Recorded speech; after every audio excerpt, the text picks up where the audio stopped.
YouTube से पढ़ते हो और सबसे इंपॉर्टेंट है मस्ती कर सकते हो। You can go on the next. अभी दुनिया में अगर आप ऑनलाइन तरीका से पढ़ते हमें दुश्मन के बारे में जानकारी होना बहुत ज़्यादा जरूरी है। गाइस क्या हाल चाल।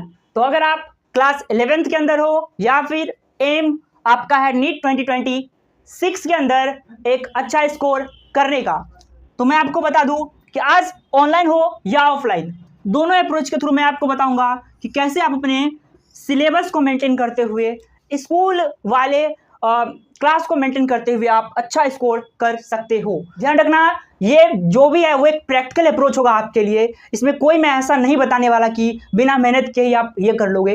डेफिनेटली मेहनत तो इसमें लगेगा ही लगेगा, बट ये एक प्रैक्टिकल अप्रोच होगा जो आप डेफिनेटली कर पाओगे। बड़ा सिंपल वे में मैं इसको आज समझाने का प्रयास करूंगा। तो चलो आओ अच्छे से देखते हैं। और अगर आप खुद का भी कोई स्ट्रैटेजी यूज कर रहे हो, you can compare with this strategy. तो चलो देखते हैं एक एक करके कैसे कैसे। आज मैं आपको 5 पॉइंट बताऊंगा। डेफिनेटली ये 5 पॉइंट आप रिलेट भी कर पाओगे और देखते हैं इसको कैसे टैकल करना है। किसी भी युद्ध में जाने से पहले हमें दुश्मन के बारे में जानकारी होना बहुत ज्यादा जरूरी होता है। कहे तो आप जिस एग्जाम का तैयारी कर रहे हो उसको सबसे पहले उसके सिलेबस के बारे में आपको अच्छे तरीका से पता होना चाहिए। ज़्यादातर बच्चे से मैं पूछता हूँ तो उसको सिलेबस तक नहीं पता होता है उसके एग्जाम में क्या आ रहा है। सच्ची बता रहे हैं, क्योंकि बहुत सारा सिलेबस हर साल हटाते जाता है, तो वो भी आपको पता होना चाहिए कि सिलेबस कितना है और कितना पढ़ना है। पहला काम सिलेबस को अच्छी तरह से जानो। दूसरा, अगर आप ऑनलाइन तरीका से पढ़ते हो, ठीक है, यूट्यूब से पढ़ते हो या फिर किसी एडटेक प्लेटफॉर्म पे पढ़ते हो, तो वहाँ पे आपको क्या करना है ना, वहाँ पे डिसिप्लिन मेंटेन रखना सबसे बड़ा चैलेंज होता है।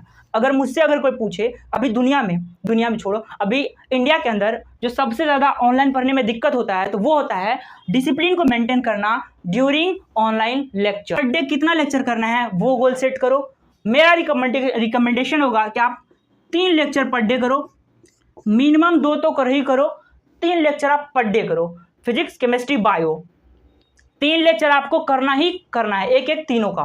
ऑफलाइन अगर आप कहीं पे कर रहे हो तो वहाँ पे तो टीचर आपको क्लास में ही करवा देंगे, वो हो ही जाएगा।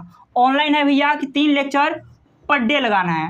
ध्यान रहे जिस दिन लेक्चर, जैसे मान लो मैंने 5वां लेक्चर करने बैठा तो 1 2 3 4 वापस से थोड़ा थोड़ा करके 5-5 मिनट में, मतलब 10 मिनट के अंदर चारों पेज उल्टा के अच्छे से देख लो, फिर अगला लेक्चर करो। कहने का मतलब पीछा वाला थोड़ा बहुत रिवीजन होना चाहिए, कम से कम 30%। Then you can go on the next number of lecture.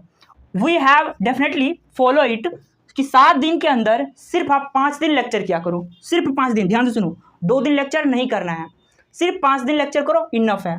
2 दिन क्या करें भैया, मस्ती कर सकते हो। अगर ज़्यादा अच्छा नंबर लाना है तो रिविजन कर सकते हो। तो 2 दिन आपको क्या करना है ना, रिविजन पे फोकस करना है, pure revision. No lecture, no material, only revisions. कहाँ से भैया, अपने नोट्स को रिवाइज करना है। ध्यान से सुनना, you are in class 11th, तो आपको अभी अपने नोट्स को रिवाइज करना है। ये नोट्स आप जहाँ से भी बना रहे हो उसी को आपको पढ़ना है 2 दिन, ठीक है। पूरे 5 दिन में आपने जितना पढ़ा वो 2 दिन पूरा रिवाइज करके रख डालो। और सबसे इंपॉर्टेंट है कि अभी आप थोड़ा थोड़ा टेस्ट भी दिया करो, ठीक है। तो टेस्ट के बारे में मैं थोड़ा सा बता देता हूं। देखो टेस्ट में क्या है ना, जैसा कि अभी आप 11th में हो तो अभी आपको सिर्फ 2 तरह का टेस्ट अटेम्प्ट करना चाहिए। एक है चैप्टर वाइज, आप एक चैप्टर वाइज टेस्ट दो, ठीक है। चैप्टर खत्म होता ही उसका टेस्ट लगाओ। इंस्टीट्यूट में पढ़ते तो वहाँ पे लगवा ही देगा। ऑनलाइन पढ़ते हो तो बहुत सारा एडटेक प्लेटफॉर्म है, वहाँ पे जाके लगाओ। नहीं तो एनटीए का एक ऐप आता है जहाँ पे आप चैप्टर वाइज जाके टेस्ट दे सकते हो, प्ले स्टोर पे फ्री में मिलता है, ठीक है। तो वो तो बहुत अच्छा है ही।